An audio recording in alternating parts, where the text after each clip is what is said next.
할렐루야. 저의 발걸음을 이곳으로 인도해 주신 하나님의 크신 뜻이 있으시라고 믿고 오늘 또 귀한 분들 만나서 또 이렇게 은혜의 시간을 나누게 된 것 정말 기쁘고 또 개인적으로 영광스럽게 생각합니다. 말씀을 전하기 전에 제가 최근에 알게 된 새로운 사실 하나만 좀 알려드리고 시작할까 합니다.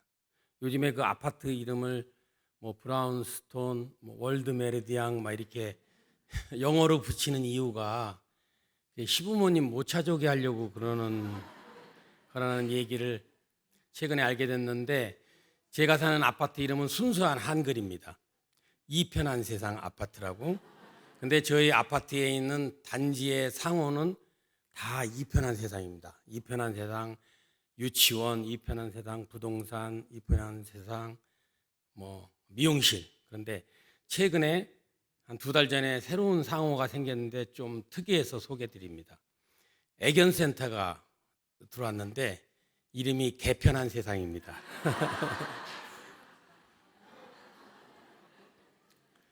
오늘 제가 여러분께 드리는 주제는요, 고난입니다. 우리 그리스도인에게 고난이라는 단어를 사용하지 않으면 우리의 신앙을 설명하기 어렵습니다. 여러분, 구약은 우리 믿음의 선조들이 어떤 고난을 당했고 그것을 극복하고 믿음의 길, 승리의 길로 갔는지가 기록되어 있고, 신약은 또 우리 주님 이 땅에 오셔서 십자가의 고난을 당하신 그 길과 또 그의 사도들이 또 이 고난을 어떻게 또 극복하면서 복음을 전파했는가 하는 것들이 기록되어 있습니다. 그렇기 때문에 우리 기독교인에게 고난은 굉장히 중요한 그 의미를 담고 있습니다. 그렇다면 우리 크리스찬들이 고난 앞에서 고난을 어떤 의미로 받아들여야 되고 또 이 고난 앞에서 어떤 마음가짐을 가져야 되느냐 하는 것에 대해서 제가 느끼고 또 체험하고 깨달음을 얻은 것을 여러분과 함께 공유하고자 하는 겁니다. 그래서 제가 제목을 이렇게 붙였습니다. 고난이 가져다 준 7가지 교훈이다. 여러분 언론을 통해서 잘 아시겠지만 제가 이군 사령관에서 그 군의 최고 계급인 육군 대장의 계급에서 하루아침에 추락해가지고 국방부 지하 영창에 수감되는 그런 수모를 당했습니다. 그 개인적으로 정말 분노와 절망 속에서 그 과정을 거쳐가면서 제가 이제 다시금 다시 하나님과의 관계를 재정립하고 살아가는 계기가 됐는데, 사실 그 세상을 떠난 이재수 기무사령관도 제 육사 동기거든요. 제가 이제 박지만 동기도 다 저희 동기고. 지금 생각해 보면 그때 이재수 장군 같은 경우 보면은 여러분 구속영장 실질심사 받으러 갈 때 포토라인에 서 있을 때 지금까지 한 사람이라도 포승줄에 묶여 있는 모습 본 적이 있습니까? 없죠. 그런데 이재수 장군은 유일하게 그 모습이 연출이 됐어요.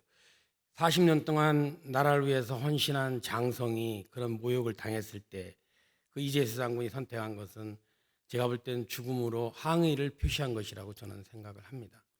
이러한 고난을 통해서 얻은 7가지를 지금부터 여러분과 함께 공유하도록 하겠습니다. 첫 번째 교훈은 이제 아마 화면에 나타날 것 같은데 조금만 기다리겠습니다. 첫 번째 교훈은 인간은 한치 앞을 내다볼 수 없는 미약한 존재다 하는 겁니다.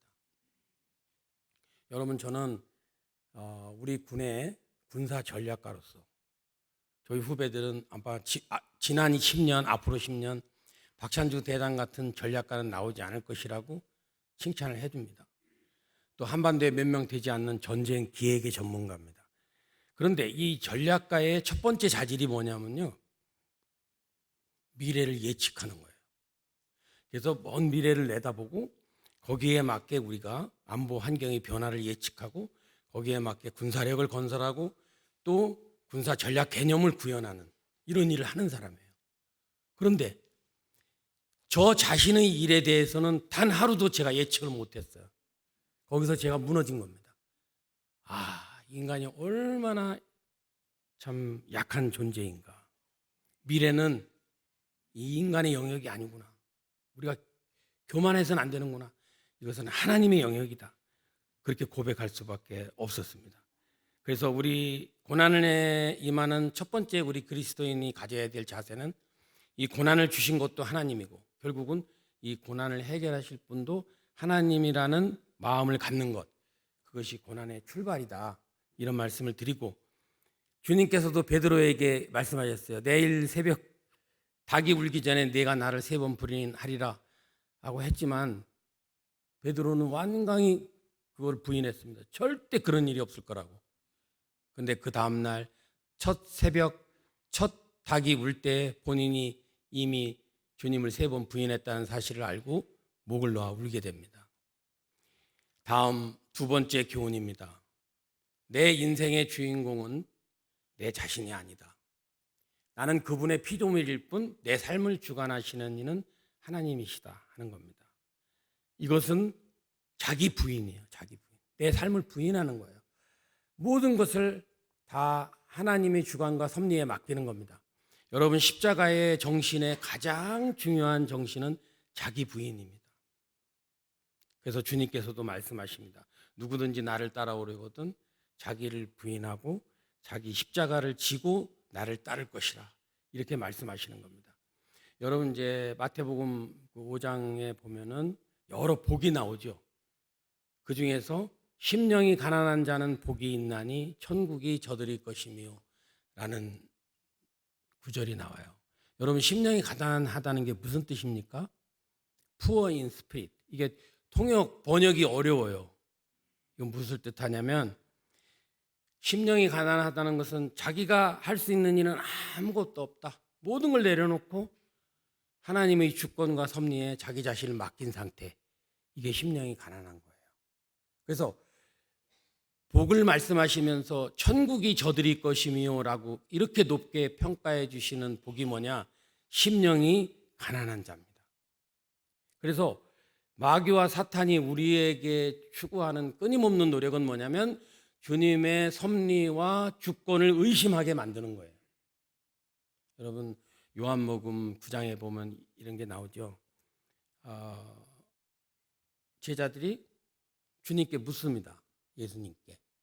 랍비여, 여기 태어날 때부터 소경된 자가 있나이다. 그것이 본인의 잘못입니까? 부모의 잘못입니까? 이렇게 물어요. 주님께서 답변하시죠. 그것은 본인의 잘못, 본인의 죄도 아니고 부모의 죄도 아니다. 그것은 이 사람으로 하여금 하나님이 하시고자 하는 일을 나타내려 하십니다. 말씀하시면서 이제 침을 뱉어서 진흙을 눈에 발라주시면서 가서 실로암이라는 못에 가서 씻고 돌아와라 하니까 가서 밝은 눈으로 왔더라 하는 말이 있습니다. 저 스스로도 군에서 육군 대장이 됐고 저는 굉장히 많은 성취를 한 사람이에요. 사실 독일 육사 유학 가서 졸업했고 또 독일과 많은 인연도 맺었고 또 기갑병과 탱크예요. 기갑병과에서 유일하게 어떻게 보면 역사상 처음으로 대장이 된 사람이에요. 기갑은 완스타, 투스타에서 다 거기가 마지막 종착역입니다. 이제 그러한 큰 성과를 이루었지만 이제 그것이 저 스스로의 노력에 의한 것으로 또 교만이 쌓였던 것으로 저는 그렇게 생각합니다. 고난을 이기려면 자기를 부인하고 모든 것을 하나님께 맡겨라 하는 것이 두 번째 교훈입니다. 세 번째 교훈은 고난은 하나님과의 관계를 재정립하고 새로운 언약을 맺는 과정이다. 그것은 무엇이냐면 고난이 주어지는 것은 하나님께서 새로운 관계를 원하시는 거예요. 쉽게 다시 얘기하면 지금의 관계가 못마땅하신 거예요. 여러분들 믿음의 선열들이 보세요. 한결같이 고난을 통해서 새로운 언약을 맺고 믿음의 길, 승리의 길, 영광의 길을 걸어갔어요. 아브라함과 이삭, 야곱, 요셉, 다윗과 예수님에 이르기까지 모든 믿음의 적장자들이 그렇게 해왔어요. 그래서 저는 개인적으로 신앙인과 언약인을 구분합니다. 신앙인은 믿음으로 구원을 받는 모든 우리 하나님 백성이에요. 근데 언약인은요, 여기 계신 여러분들과 저와 목사님과 장로님 모든 분들인데 주님 나라 확장을 위해서 소명의식을 갖고 하나님과의 어떤 소명의 언약을 갖고 있는 사람들이에요. 굉장히 위대한 믿음을 갖고 있는 게 언약인이고 큰 책임을 갖고 있는 사람들도 사실은 언약인입니다. 여러분 이제 보면은 고난은 축복의 통로다 이런 말 많이 하죠. 이게 언어적으로는 모순이 분명합니다. 그러나 신앙적으로는 가장 귀중한 신앙적 진리라는 것을 말씀드리고 싶습니다. 저는 충남의 천안 가난한 농부의 아들로 태어났습니다. 저는 사남 일녀의 누나까지 치면 네 번째, 아들만 치면 세 번째예요. 저는 신앙 2세대입니다. 저희 부모님께서 이미 신앙을 가지고 계셨고, 그래서 저는 이제 옛날에 전기도 안 들어오잖아요. 시골에 같은 집에 다 살지 않습니까? 한 방에 어머니께서 일어나셔서 새벽 5시가 되면 운목에서 항상 기도를 하셨어요. 울면서 기도를 하시는데 이제 전반부는 나라를 위해서 기도를 하세요. 그리고 이제 후반부는 그 자녀들의 자식의 이름을 하나 이렇게 부르면서 그렇게 눈물로 기도를 하셨어요. 그러니까 저희는 새벽마다 어머니의 기도 소리를 듣고 이제 새벽을 맞이했고 아침을 일어났기 때문에 저희 형제들은 그 부모님께 뭐 거역하거나 부모님을 힘들게 해드려야 된다는 거는 생각을 못했습니다. 너무 헌신적으로 어머니가 저렇게 하시니까. 이제 저희 사형제인데요. 저희 사형제가 다 천안고등학교 나왔어요. 그래서 그 천안에서 천안고등학교 나왔다 그러면 저희 부친이 얼마나 그에 대해 자부심을 가지셨겠어요. 근데 사형제가 다 나왔으니까 저희 큰형이 저희 동네 54가구에서 처음으로 천안고등학교 들어갔고 저희 둘째 형이 두 번째로 들어갔고 제가 세 번째로 들어갔고 제 동생이 네 번째로 들어갔으니까요.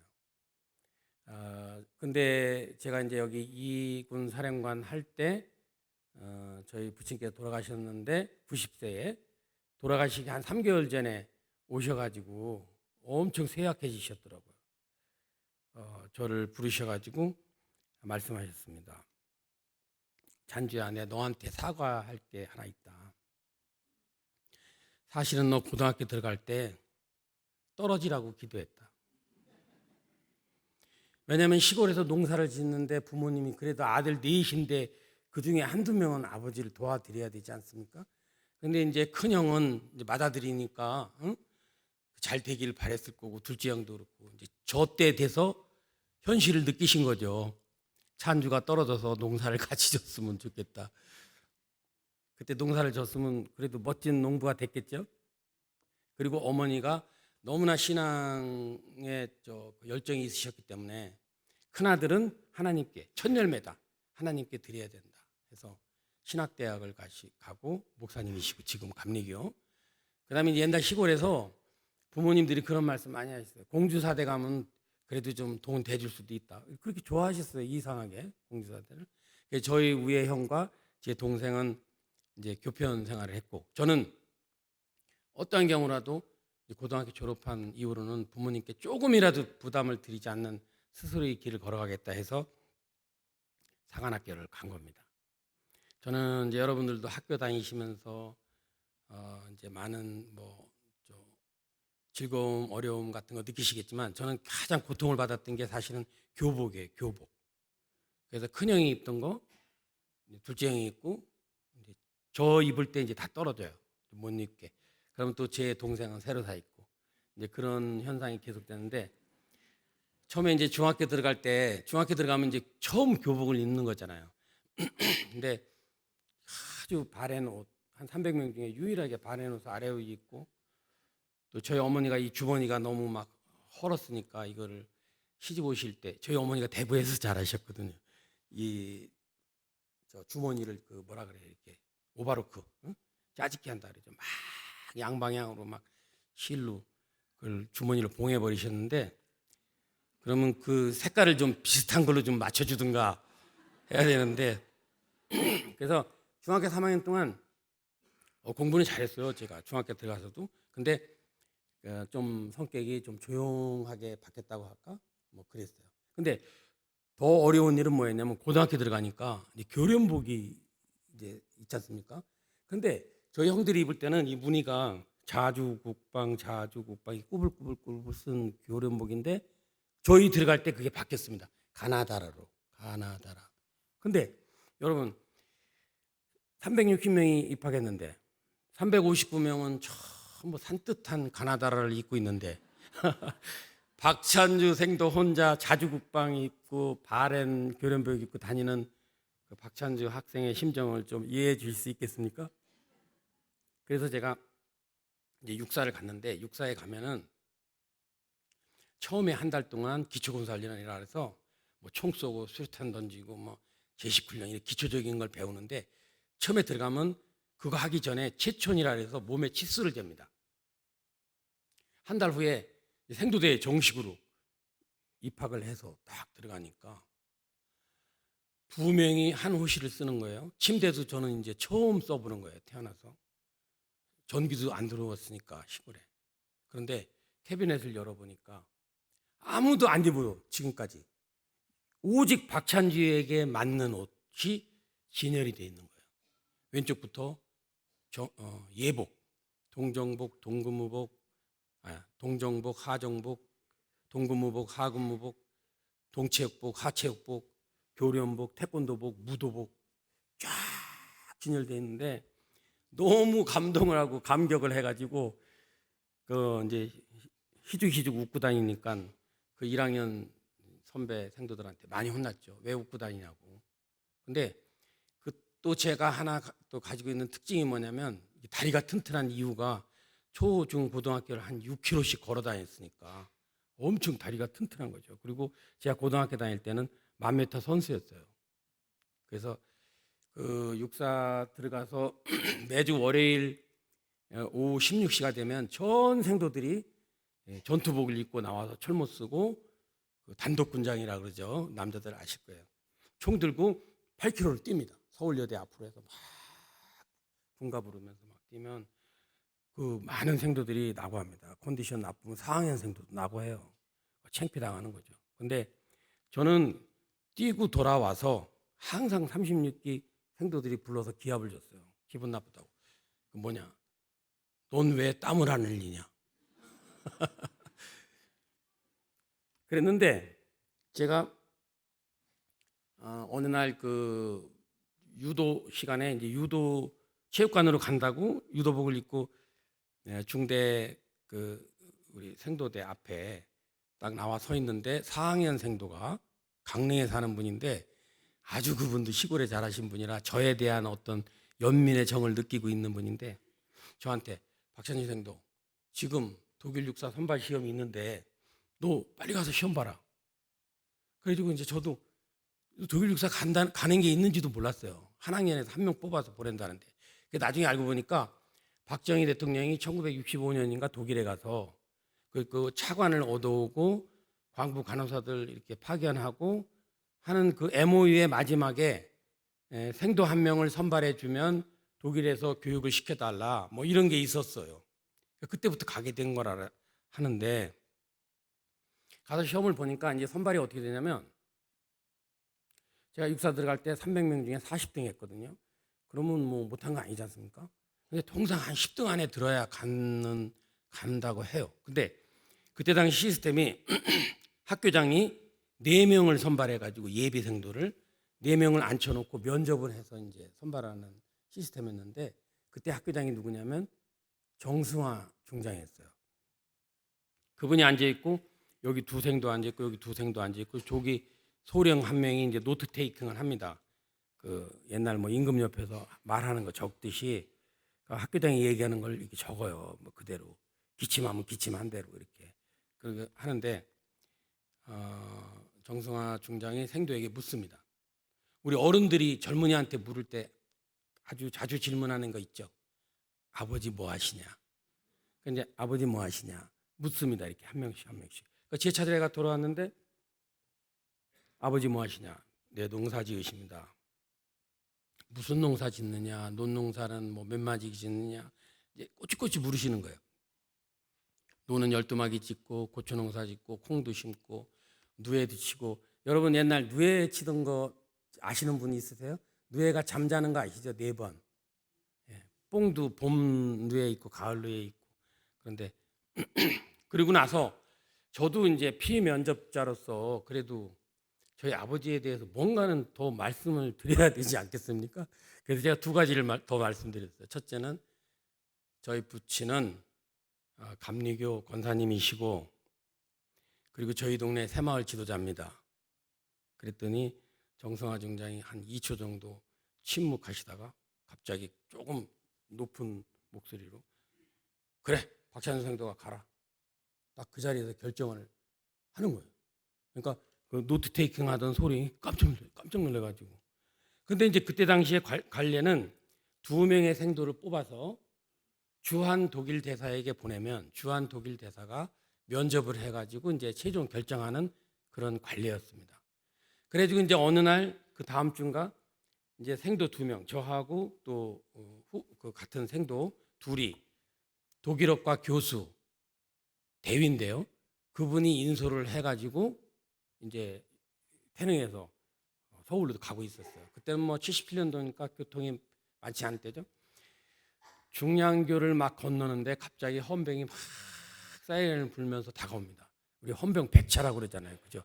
바퀴에다 하얀색 칠하고 막 하얀 화이바 쓰고 확 나타나가지고 우리 집차를 딱 가로막더니 헌병 중위가 내려서 우리 인솔장교 대위한테 딱 격려하고 관례를 무시하고 외교 관례를 무시하고 박찬주 생도 혼자 가라는 학교장님 지시입니다. 딱 그러고 저랑 같이 가고 있는 생도를 데리고 육사로 복귀했어요. 결국은 저 혼자 가는 거죠. 그래서 이제 주한 독일 대사한테 갔더니 주한 독일 대사가 묻습니다. 첫 번째 질문. 아버지 뭐 하십니까? 하여튼 그렇게 해서 제가 독일 육사를 가게 됐는데 그로부터 이제 한 몇 주 후에 독일을 가야 되니까 갑자기 생각해 보니까 이게 이제 꿈에서 깨어난 것 같아요. 어머니에게 이걸 보고를 빨리 해야 되는데 그래서 이제 전화를 했습니다. 여러분 옛날 시골에 전화는 어디에 있었어요? 이장님 댁에 있고 그럼 그 다음에 어떻게 전파합니까? 스피커로 이장님이나 이장님 사모님이 전화를 받아서 이제 스피커에다 대고 찬주 어머니 전화 받으세요. 그러면 이제 막 뛰어가서 전화를 받는 거예요. 저희 어머니 전화 받으시길래 어머니 저 독일 가래입니다. 그러니까 저희 어머니 질문. 도대체 네가 뭘 잘못했니? 근데 이제 그 후에 출국 신고하러 정승화 중장님한테 갔더니 정승화 중장님이 좀 이렇게 좀 약간 심각한 표정으로 저한테 강조하신 거예요. 박찬주 생도 귀가는 정말 가서 잘해야 된다. 가서 정말 잘해야 된다. 그러면서 하는 말이 저를 선발해 놓고 보니까 제 동기생에 지만이도 있잖아요. 박지만. 또 대통령이 어떤 생각할지도 모르는 일이고 그러니까 이걸 보고를 드려야 되겠다 생각을 한 거예요. 그래서 이제 부리부리 해가지고 준비를 해서 다른 거 보고도 하고 그래서 박정희 대통령한테 보고를 하셨다는 거예요. 이제 생도 1명을 또 독일로 이렇게 파견할 수 있도록 선발을 했습니다. 무슨 말씀 하실지 모르니까 그랬더니 박정희 대통령께서 물으시더랍니다. 그 생도의 아버지는 뭐 하는 사람이냐? 그러니까 새마을 지도자입니다. 이렇게 동네의 새마을 지도자랍니다. 그러니까 대통령이 본의 아니게 자기 마음이 드러난 겁니다. 뭐라고 말씀하시냐면 그래 대통령 아들이 가는 것보다는 새마을 지도자의 아들이 가는 게 좋겠다. 이렇게 말씀하시더라고요. 그러니까 이제 그 시절에 그 박정희 대통령의 그 참 어떻게 보면 위대한 리더십을 볼 수 있는 한 단면이죠. 이제 이렇게 저는 갑자기 독일을 갔어요. 근데 너무나 마음의 중압감이 큰 거예요. 다 지금까지 뭐 10등 안에 든 사람들이 갔는데 너 40등 안에 뽑아놨고 내가 결정했는데 제가 가서 적응을 못하면 어떻게 되겠어요? 그런 중압감 때문에 너무 괴로웠는데 이거를 다 뒤집어 엎는 하나의 획기적인 사건이 생겼습니다. 그 뭐냐면 이제 법학 시험을 보는데요. 50문항인데 이게 사지선다행이에요. 우리나라는 답이 하나 있잖아요. A, B, C, D 중에 하나. 근데 그거는 답이 A일 수도 있고 B일 수도 있고 C일 수도 있고 D일 수도 있고 없을 수도 있어요. 이제 만약에 답이 A인데 A, B라고 쓰면은 점수가 없는 거예요. A는 맞았지만 B가 틀렸기 때문에 상쇄되는 거예요. 근데 답이 없는데 예를 들어서 A, B라고 썼다. 또는 답이 하나인데 A, B, C가 답이라고 썼다. 그러면 A, B가 상쇄되고 C는 마이너스가 되는 겁니다. 그래서 독일생도 200명, 한국생도 1명으로 구성된 독일 사관학교에서 마이너스 점수가 나온 생도가 한 2, 30명이 됐어요. 그러니까 너무 적극적으로 쓰면 안 되는 거예요. 굉장히 신중하게 써야 되는데 점수에 욕심이 있어서 좀 긍정적으로 쓴 사람들은 마이너스 점수가 나올 수 있는 겁니다. 근데 여러분 놀라운 건요. 제가 200명 중에 유일하게 만점을 맞았습니다.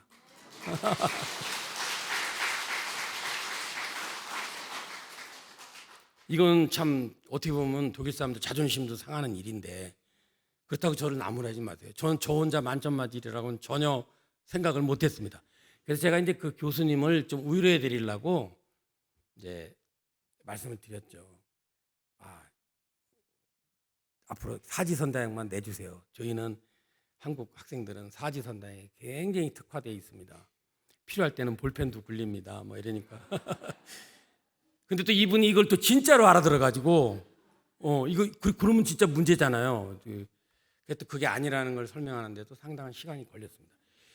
그리고 이제 독일에서 제가 이제 확고한 위치를 다듬을 수 있는 계기가 벌써 독일은 77년도에 주 4일 반 근무를 할 때예요. 금요일 11시가 되면 전 생도들이 나가서 5km를 뛰고 1등부터 들어오는 대로 학교장이 나와서 7등까지 악수를 해줍니다. 저는 입학해서 졸업할 때까지 한 번도 1등을 안 한 적이 없어요. 그래서 학교장이 나와서 박수 치실 시간을 드리겠습니다.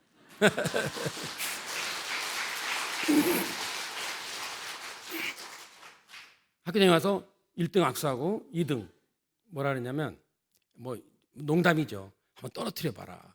다음엔 박생들 한번 떨어뜨려 봐라. 7명까지. 그분은 2년 동안 그 말만 하다 가셨습니다.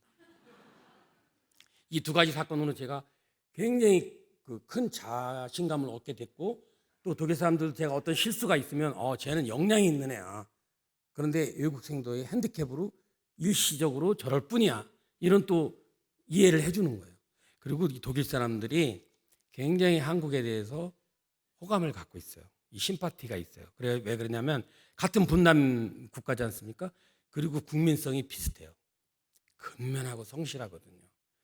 우리 독일에 가신 광부분들이 그때 당시에 알제리, 터키, 한국에서 세 나라에서 인력을 수급했는데 알제리, 터키 사람들이 따라갈 수 없는 거예요. 우리 한국 사람의 근면성은.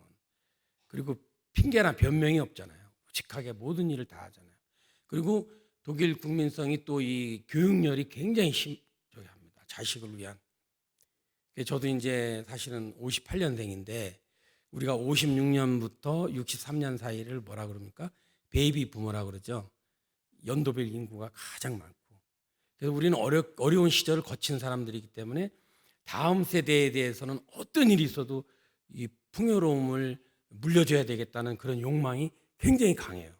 아마 여기 계신 분도 상당수가 아마 56년에서 63년 사이에 포함되실 거예요. 그런데 이제 그 세대가 부모를 섬기는 마지막 세대이면서 자식으로부터 버림받는 첫 번째 세대라고 이렇게 얘기해요. 상당히 좀 가슴 아픈 세대죠. 혹시 그 56년부터 63년 사이에 해당되시는 분 한번 손 들어보시겠습니까? 없으시네요. 다 젊으신 모양이네요. 근데 이제 독일 사람들이 한국 사람을 진짜 좋아하는 이유가 딴 데 있습니다. 뭐냐면 자기들이 무시하지 못하는 일본 놈을 무시한다는 거예요. 한국 사람들이. 그때 당시만 해도 독일의 경제 규모가 일본의 경제 규모가 유럽을 다 커버할 정도로. 유럽에는 4대 강국이 있어요. 영국, 프랑스, 독일, 이태리. 그 나머지 이제 스페인, 뭐 이렇게 스웨덴, 이런 덴마크 이런 나라들이 있어요. 근데 독일 사람들이 자기들이 그래도 유럽을 이끌어간다는 자부심을 갖고 있는데 일본 사람 만나면 기가 죽는 거예요. 숨도 막히고. 그런데 한국 사람 만나보면 일본 놈 아주 우습게 하는 거야. 저 자신감이 도대체 어디서 나오는 건가? 뭐 그랬다 그래요.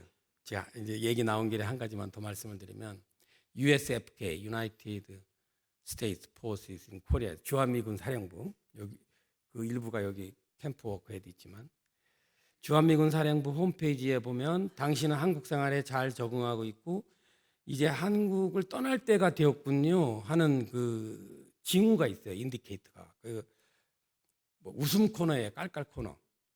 근데 거기 보면 이런 게 있습니다. 4위 짜장면을 즐겨 먹고 항상 단무지가 부족할 때 당신은 한국 생활을 잘 이미 적응하고 있다는 뜻이죠.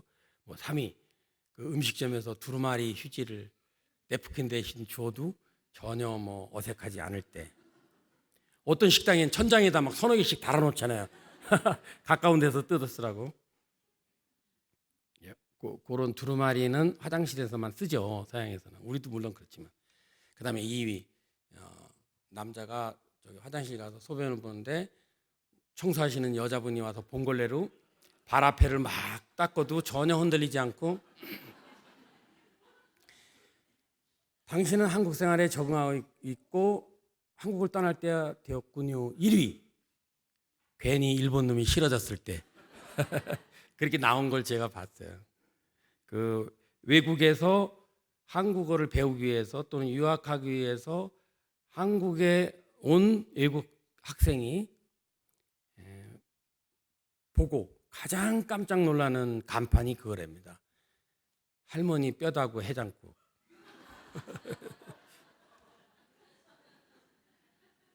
자, 제가 너무 좀 이렇게 옆으로 많이 샜습니다. 다음은 이제 네 번째 교훈은 들어가겠습니다. 그리스도인에게 고난은 정죄의 수단이 아니라 연단의 수단이라는 겁니다. 하나님께서 우리 백성에게 절대로 정죄의 수단으로 고난을 주시진 않아요. 그거는 악인에게는 그렇게 될 수도 있을 것 같아요. 여러분 그 정신이 가장 잘 나타나는 게 뭡니까? 욥이에요.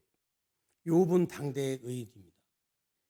근데 욥기의 정신이 뭔지 아세요, 여러분? 까닭없이 여호와를 경외하리까 이겁니다. 이건 사탄이 하나님께 말씀드린 거예요. 욥이 저렇게 하나님께서 축복을 주시고 자녀의 축복, 재산의 축복, 모든 축복을 주시니까 하나님을 경외하는 거 아닙니까? 저거 다 뺏어 보십시오. 까닭없이 여호와를 경외하리까? 하나님이 승인해 주셨어요. 해보라고.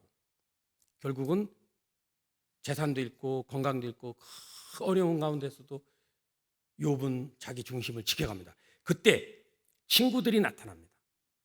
대만 사람 엘리바스, 또 수아 사람 벨닷, 또 누구 소발 친구가 와서 욥의 본문은 반복해서 막 욥한테 주입하는 게 뭡니까? 너는 이거는 정죄의 수단으로 하나님께서 너에게 고난을 주신 거기 때문에 네가 이 죄를 받아들이지 않으면 절대로 이 고난이 멈추지 않는다는 거예요. 하나님이 욥을 통해서 보여주시는 건 뭐냐? 나중에 이 세 친구의 잘못에 대해서 하나님께서 꾸짖으십니다. 우리가 말하잖아요. 환난은 인내를 낳고 인내는 연단을 낳고 연단은 소망을 낳는 것이다. 이게 환난이 소망으로 연결되는 중간 다리가 있을 뿐입니다.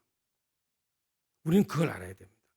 그래서 그 하나님께서 그 세 친구에게 숫소 7마리와 순양 7마리를 가지고 욥에 가서 번제를 드리라고 꾸짖으시지 않습니까? 그러면서 38장, 39장, 40장, 41장 보면 약간 지루한 감은 있지만 하나님께서 역사하시는 그 과정을 쫙 설명하면서 너희가 할 수 있는 일은 아무것도 없다는 거예요. 하나님의 주권과 섭리로 이끌어 가고 있다는 것을 강조하시는 겁니다. 그래서 우리가 고난을 받은 크리스찬에게 마귀가 유혹하는 게 뭔지 아세요? 고난이 버림받음으로 인식하도록 만드는 겁니다. 아, 나는 하나님으로부터 버림받은 거야. 그게 아니에요. 내가 가는 길 그가 아시나니 그가 나를 단련하신 후에는 내가 순금같이 되어 나오리라 하는 겁니다. 그리고 고난을 당한 사람에게 위로하는 방법도 우리가 조금 알아야 돼요. 그 이제 제일 힘든 게 뭐냐면 저도 이제 고난을 당해 보니까 그냥 꼬치꼬치 묻는 분이 있어. 그때 왜 그랬어? 그럼 이렇게 하지 말지 그랬어. 이렇게 하면서. 근데 저에게는 이 초신자에게는 좀 뭐 어떻게 받아들이는데 저에게는 하나님께서 장로님을 얼마나 사랑하시길래 이렇게 큰 고난을 주시는지 모르겠습니다.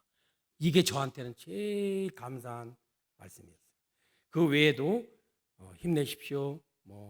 용기 내십시오. 건강해야 싸울 수 있습니다. 이런 용어들이 아주 그 좋은 용어다 이렇게 생각이 됩니다. 제가 사실은 이작사령관에서 물러났을 때 민간인 신분이 됐어요, 사실은. 그런데 이제 현 정부에서 이제 억지로 저를 현역 신분을 유지시켜서 군 영창에 수용을 한 건데 제가 대법원에 신청을 했습니다. 내가 지금 민간인이냐 군인이냐 판단을 해달라.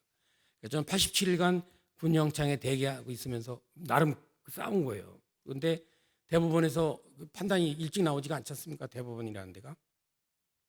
한 넉 달 후에 결론이 난 거예요. 이미 민간인이 되었다. 군사 법원에서 재판해서는 안 된다. 그래서 법원에서 이제 계급장을 달고 포승줄에 묶어서 군사법정에 세우는 거를 원했지만 무산된 거예요. 그거 하나님이 하신 거예요. 그래가지고 이제 제가 군 영창에서 풀려나가지고 제 주소지인 제가 용인에 있었는데 수원구치소로 간 겁니다. 지금 서울 동부구치소는 거기에 들어가 있는 사람만으로도 정부를 구성할 정도로 사람이 많이 와 있대요. 근데 수원구치소는 그렇게 유명한 사람이 없나 봐. 제가 유명인사가 됐는데 지나갈 때마다 사람들이 다 막 창가에 붙들고 박 대장이 힘내십시오, 용기 내십시오, 응원해 주시는데 유독 한 분만 앞에다가 요 문장을 넣어요. 저는 잘못해서 왔지만 박 대장님 억울해서 오신 거 압니다. 힘내십시오. 그래서 저도 궁금하잖아요. 그래서 어느 날 지나가다가 그분 앞에 서서 제가 여쭤봤습니다. 도대체 선생님께서는 무엇을 잘못해서 오셨습니까? 그랬더니 하는 말이 보이스피싱이에요. 그래서 저도 유머와 쩍을 좋아하는 사람이라 제가 한 6개월 전에 보이스피싱 전화 받은 적이 있는데 혹시 선생님과 저 한번 통화했던 거 아닐까요? 그분도 아주 좋으시더라고. 그럴지도 모르겠습니다. 그런 기억이 납니다. 다음은 5번째 교훈입니다. 고난 중에도 하나님의 때와 방법을 기다려야 한다. 이 고난의 절박감 때문에 너무나 조급하고 그럴 수가 있어요. 근데 유대계 유명한 극작가 프란츠 카프카가 이런 말을 남겼어요. 죄악의 근원은 조바심이다. 그건 우리 크리스찬에게도 적용되는 것 같습니다. 그래서 또 이거는 인간의 주님도 너무 힘들어하셨잖아요. 겟세마네 동산에서 그 괴로움을 표하시지 않습니까? 그리고 욥의 부인도 보면은 너무나 절망적이니까 욥의 부인이 욥한테 그럽니다. 차라리 하나님을 원망하며 우리 죽자. 이런 표현까지 쓰거든요. 그래서 그 실망하고 절망하는 그 자기 자신의 모습이 너무 힘들 때가 있어요. 저 자신에게 자문하는 거예요. 제가 너무 절망하고 분노하니까 너가 진짜 장로가 맞냐? 네가 진짜 대장이 맞냐? 저 스스로에게 자문하는 거예요. 그런데 하나님의 때와 방법이 있는데 그럼 언제가 하나님의 때와 방법이냐? 이건 제 생각입니다. 저 같은 경우는 지난 다음에 알게 되더라고요. 이제 고난이 이제 해결이 되고 잘 진행되면서 지난 시간을 다 복기를 해보니까 이게 최선의 길로 인도를 하고 계시는 거예요. 그걸 우리가 알 수 있어야 됩니다. 제가 처음 지하 영창에 들어갔을 때 이 성경을 읽는데 그때가 열흘 연휴예요. 주말이 있고 추석 있고 연휴 있고 그래서 이 수용되어 있는 일종의 재수점은 어떻게 보면 들에게 가장 괴로운 게요. 오히려 휴일입니다. 누구도 못 만나니까. 변호사도 못 만나고.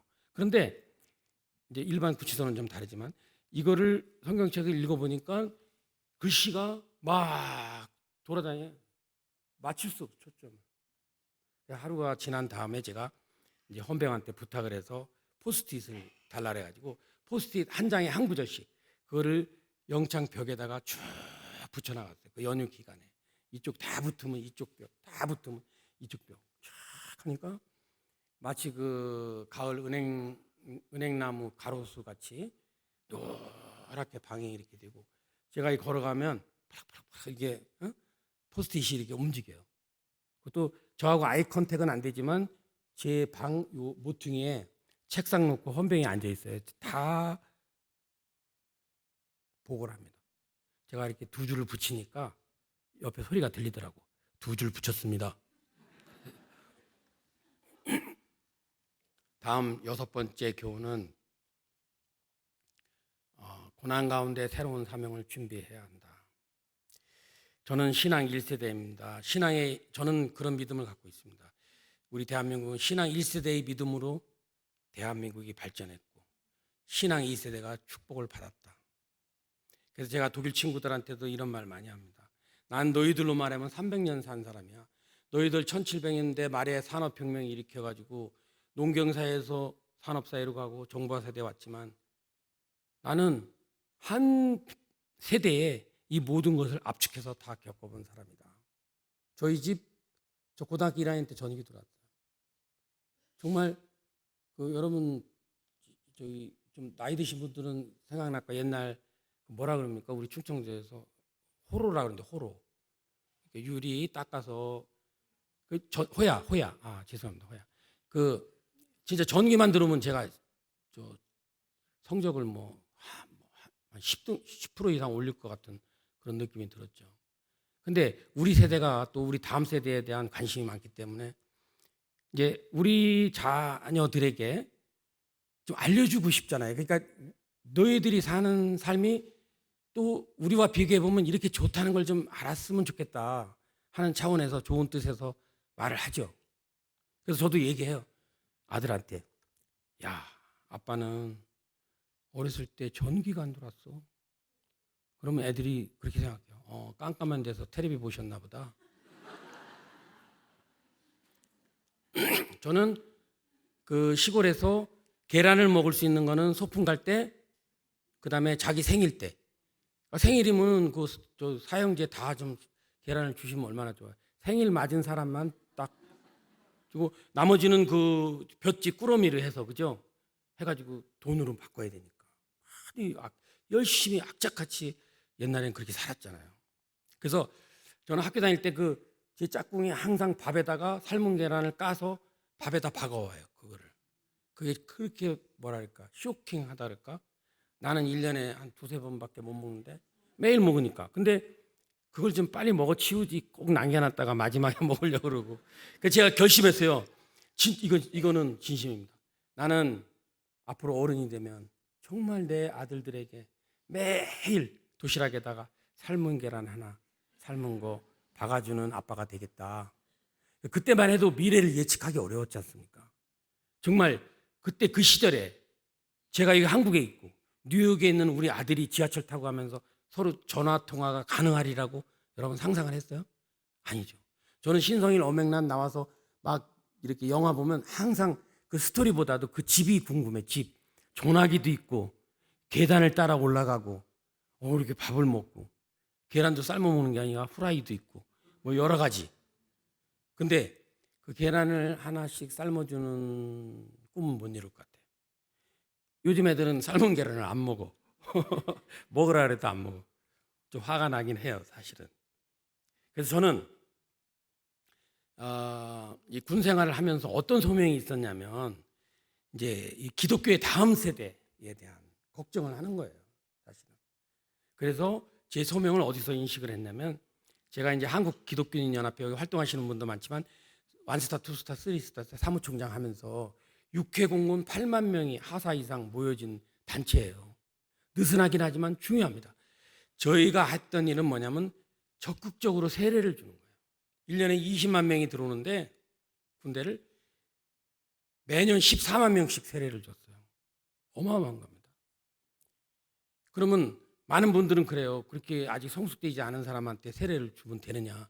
그런데 세례를 주고 저희는 씨앗을 뿌리는 거예요. 그리고 그 싹이 튀어나는 거는 하나님의 때와 방법에 싹이 틀 거예요. 그런 생각을 가진 거예요. 그래서 14만 명이 나가서 언젠가는 자기가 기독교인이라는 생각을 갖고 어디 가서 진술서, 자술서 쓸 때 종교가 뭐냐 그러면 기독교 이렇게 쓰면은 나가서 가정을 이루면 곱하기 넷 56만 명, 저희 80년대 말 90년대 초반에 2037년이 되면 대한민국의 70%가 기독교인이 되는 정말 그리스도의 사랑과 질서로 움직이는 대한민국이 될 것이라는 그런 비전을 갖고 있었습니다. 그런데 지금은 굉장히 어려워졌어요. 제가 군대를 떠난 뒤로도. 지금 우리 신앙 전력화 차원에서 일요일 오전에는 TV 시청이 안 되고 공을 못 차게 했어요. 왜냐하면 너 공 찰래? 교회 갈래? 이러면 애들이 공 차요. 그거를 이제 금지시키고 이제 신앙의 시간을 보장을 해두는데 지금은 그 자체도 어렵고. 그래서 이제 저희 있을 때는 왜 이제 그러면 새로 들어온 우리가 장정이라는데 장정들이 그럼 기독교, 불교, 천주교 중에 선택은 너희 자유다. 그러나 종교 행사는 가야 된다. 그럼 어딜 가느냐? 쉽게 얘기하면 초코파이 하나 더 주는 대로 가는 거예요. 근데 불교를 가면 가자마자 여기 손목에다가 불로 지져요. 흉터를 남깁니다. 근데 이거는 한번 여기 신체에 흔적이 남기면 정신을 지배할 수밖에 없는 거거든. 그리고 어디 가서도 너 종교가 뭐야 그러면은 그 생각나지 않겠습니까? 그래서 제가 이제 이거를 불교 군 지도자들을 만나서 제가 이제 상의를 하고 이거는 안 했으면 좋겠다 하는 걸 요구했고, 또 우리 기독교는 좀 악착 같죠, 그죠? 근데 불교는 그냥 뭐 하면 좋고 안 해도 말고 알았다고 이제 다음부터 안 하겠다고 그래가지고 그것도 이제 안 하는 걸로 했고, 이렇게 해서 군 복음화에 대한 남다른 그런 소명 의식을 갖고 했습니다. 제가 사단장 할 때는 이제 매년 신자 체크를 합니다. 저희 26사단이 9,600명이었는데 그 해에 6,850명이 기독교 신자였어요. 전국의 1등. 근데 이게 왜 중요하냐면 이제 군종 장교들을 뽑잖아요. 그러면 군종 목사, 군종 법사, 군종 신부를 할당하는 기준이 또 됩니다. 그래서 그렇다고 해서 제가 무슨 강제로 교회를 나오지 않으면 어떻게 한다 그런 건 아니잖아요. 제 스스로 모범을 보이는 것뿐이고, 사실은 제가 이번 검찰 수사 조사에 있어서 아주 시련을 겪고 정말 첨예하게 대립했던 게 이 종교 문제예요. 저 엄청 몇 번 조사받았어요. 그러니까 이제 어떤 지휘관의 권한을 종교에 사용한 거 아니냐는 그런 차원인데, 그 종교를 활성화하는 것과 자기 종교를 강요하는 건 다르죠. 차원이 다른 겁니다. 그래서 저는 이걸로 인해서 나에게 핍박을 준다면 이건 정말 나는 순교의 길을 걷는 수밖에 없다 하는 생각을 가졌었고, 그러나 이제 그 시비를 거는 그 내용들이 너무나 유치한 거라, 요즘에 나왔지 않습니까? 가문 누가 따야 됩니까? 이런 식으로 이거예요. 제가 여기 대구에 구국성회 때 가가지고 우리 군은 군 복음화의 정말 황금어장입니다. 그 말을 시비 거는 거예요. 왜 장병을 물고기에 비유하느냐고. 말이 안 되는 거죠. 그러한 이제 소명의식을 갖고 살았지만, 사실 제가 이제 이작전 사령관을 끝날 무렵에 나름 좀 하나님 보시기에 합당하지 않은 생각도 가졌어요. 뭐냐면 난 지금 40년 동안 전후방 각지를 돌면서 이렇게 많은 헌신을 했는데 이제 나도 좀 쉬고 좀 골프도 치러 다니고 해외여행도 하고 그렇게 해도 좀 그럴 만한 자격이 있지 않느냐 하는 좀 교만이 있었죠. 저는 사실 독일 사관학교만 나온 게 아니라 그 후에 고등군사반, 그다음에 지휘참모대학을 다녔어요. 그리고 대령 때는 3년 동안 독일에 가서 독일 생도들을 가르친 교관입니다. 그런 사람 없어요 지금 대한민국에. 그렇게 독일과도 인연도 맺고 또 한미 동맹 분야에 대해서도 공부하고 해서 굉장히 많은 군에 대해 헌신도 했지만 또 군으로부터 국가로부터 제가 받은 혜택도 굉장히 많았다고 생각이 듭니다. 그래서 이러한 고난도 제가 생각할 때는 하나님께서 새로운 아까 말씀드린 대로 사명을 주시고 소명을 느끼게 해 주시는 과정이다 이렇게 생각하고, 제가 그러한 제 소명을 잠시 잊어버리고 나태한 생각을 가졌던 것에 대해서 회개하고 이제 지금 새로운 소명을 준비하고 있습니다. 다음 마지막 교훈입니다. 너희를 박해하는 자를 위하여 기도하라. 이거는 마태복음 5장 44절에 내 원수를 사랑하며 이 문장하고 같이 묶어져 있는 절입니다. 그런데 아까 제가 심령이 가난한 자는 복이 있나니 천국이 저들이 것이며 천국이 저들이 것임이라고 말씀해 주셨던 그게 하나 더 있어요. 그게 뭐냐면 의를 위하여 박해를 받는 자는 복이 있나니 천국이 그들이 것이며 이렇게 말씀을 하십니다. 여러분 말씀을 뵙겠습니다. 지금 대한민국이 많이 어렵죠. 경제도 그렇고 안보도 굉장히 큰 위기라고 저는 진단을 하고 있습니다. 정말 이 전환이 있지 않으면 우리가 큰 어려움을 겪을 수도 있다고 생각이 됩니다. 경제는 먹고 사는 문제지만 정말 안보는 죽고 사는 문제지 않습니까? 그것만큼은 저희들 소홀해서는 안 된다는 그런 신념을 갖고 있어요. 근데 지금 우리가 생각할 때 제가 마지막으로 말씀드리고 싶은 게 우리가 개혁 그러면 뭔가 새로운 것을 추구하는 것으로 생각하는데 제가 누군지 기억이 안 나는데 유명한 분이 하신 말씀이에요. 개혁이란 기본으로 돌아가는 거예요. 여러분 인류의 최고의 역사상 위대한 종교개혁, 루터의 종교개혁의 기본이 뭡니까? 솔라 스크립투라, 오직 말씀으로. 솔라 그라티아, 오직 은혜로. 솔라 피데, 오직 믿음으로. 근본으로 돌아가는 겁니다. 그래서 우리 헌법적 가치가 뭡니까? 자유민주주의입니다. 시장경제, 법치주의입니다. 자유민주주의에서 자유를 뺄 수는 없어요. 세계에는 다양한 민주주의가 있습니다. 그러나 우리는 자유민주주의를 택한 게 우리 대한민국의 건국이념이고 현재의 헌법적 가치다. 이것을 지키기 위해서 우리는 끊임없이 노력해야 되고 각자의 역할을 다 해야 된다. 이런 생각을 갖고 우리 모두 깨어 기도할 때다. 그런데 지금 대한민국에 매일 새벽을 깨우며 나라를 위해서 기도하는 분이 100만 명입니다. 여러분 지구상에 어느 나라도 새벽을 깨우면서 기도하는 사람이 100만 명인 나라는 없어요. 우리 어머니같이 가난한 농부의 아들이지만 새벽에 일어나서 자기 자식을 위해 기도하기 전에 나라를 위해서 기도하고 위정자들을 위해서 기도하는 그러한 위대한 어머니들은 없습니다. 오직 우리 대한민국이에요. 우리는 거기에 대한 자부심을 가지고 이 나라를 위해서 이 위정자들이 하나님을 경외하고 두려워할 줄 아는 위정자가 될 수 있도록 기도해야 된다고 생각합니다. 여러분 감사합니다. 기도하겠습니다.